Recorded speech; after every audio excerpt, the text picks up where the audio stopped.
Hello students, मैं doctor Suresh Yadav स्वागत करता हूं आपका रॉयल इंस्टीट्यूट के यूट्यूब चैनल पर। बेटा, आज अपन एक ऐसी खबर को लेकर के उपस्थित हुए हैं जो एनटीए ने नीट यूजी 2025 के लिए 14 जनवरी के दिन पब्लिक नोटिस निकाला और उसके अंदर क्या क्या चीजों के बारे में बताया।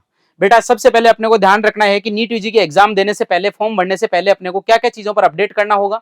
वो अपडेट अपने पास में नीट यूजी 2025 में कुछ अपडेट आए हैं बेटा। एक तो है बेटा अपने पास में आधार से रिलेटेड, और आधार आईडी और अपार आईडी जो होता है बेटा, उन दोनों को अपने को अपडेट रखना है। उसके लिए अपने को फेस जो होता है वो रिकॉग्नाइजेशन भी रिसेंट चाहिए होता है। इसके अलावा अपने पास में सिग्नेचर, डेट ऑफ बर्थ, इन सब को अपने को क्या करना होगा बेटा, अपडेट करना होगा।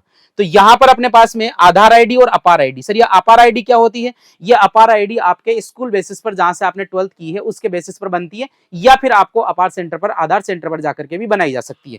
इसके अलावा आधार कार्ड जो होता है उसके अंदर भी अपने को लेटेस्ट अपडेट, कोई किसी प्रकार का नाम में, चाहे फादर नेम में, मदर नेम में या खुद के नेम में किसी टाइप की कोई दिक्कत हो तो उस एरर को जल्दी ही सही कर लें। सर, इन सब चीजों से क्या होगा, एनटीए ने ऐसा क्यों किया है? तो वो देखो बेटा, कुछ इंपॉर्टेंट प्रोसीजर एनटीए जो अपने आप पिक करेगी उन चीजों को, वो क्या है बेटा? सबसे पहला, सिंप्लीफिकेशन ऑफ एप्लीकेशन प्रोसेस।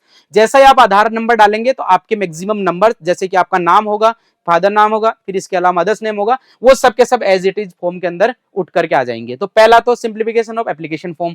दूसरा हो जाएगा बेटा इसके अंदर क्या होगा कि एनहांसमेंट एग्जामिनेशन एफिशिएंसी। क्या होता है कि जब बच्चे एग्जाम देते हैं तो कभी कभार इस तरीके से कुछ गफले हो जाते हैं कि किसी की जगह कोई बैठ रहा है, किसी के रोल नंबर किसके पास आ गए। इस तरीके से जब आधार कार्ड लेटेस्ट अपडेट होगा तो उसके बेसिस पर यह वाली प्रॉब्लम अपने सामने नहीं आने वाली है। तीसरा अपने पास में क्या होगा, फास्ट अटेंडेंस वेरिफिकेशन। जैसा ही मेन सेंटर पे जाएगा बच्चा तो वहां पर जो बच्चा वो ही है एग्जाम देने के लिए या कोई दूसरा है, उसका स्कैन बना ले करके और उनके अटेंडेंस जो होता है उसका वेरिफिकेशन एट ए टाइम हो जाएगा।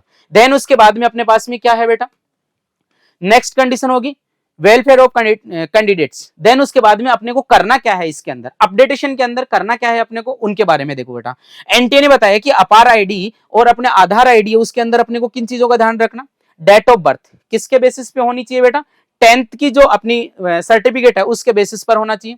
इसके अलावा फेस रिकॉग्नाइजेशन जो है वो लेटेस्ट होना चाहिए, वो भी अपडेट होना चाहिए एकदम। इसके अलावा अपन बात करें कि बेटा कि अपने पास में आधार सेंटर जो होते हैं नियर बाय, उन पर जाकर के अपन ये पूरा प्रोसेस क्लियर करें, जल्दी ही क्लियर करें, क्योंकि ये स्ट्रिक्ट रूल है, ये एग्जाम की जो पारदर्शिता है उसको बनाए रखने के लिए है। तो आप किसी भी तरीके से कोतवाल नहीं बरतें। ऐसा नहीं हो कि आपका फॉर्म ही नहीं भरा जाए किस आधार कार्ड की वजह से, या फिर आपने फॉर्म भर लिया, आप सेलेक्ट भी हो गए और वहां पर जाकर के आपको कोई दिक्कत का सामना करना पड़े। इससे पहले आप इन सब चीजों को अपडेट कर लिए।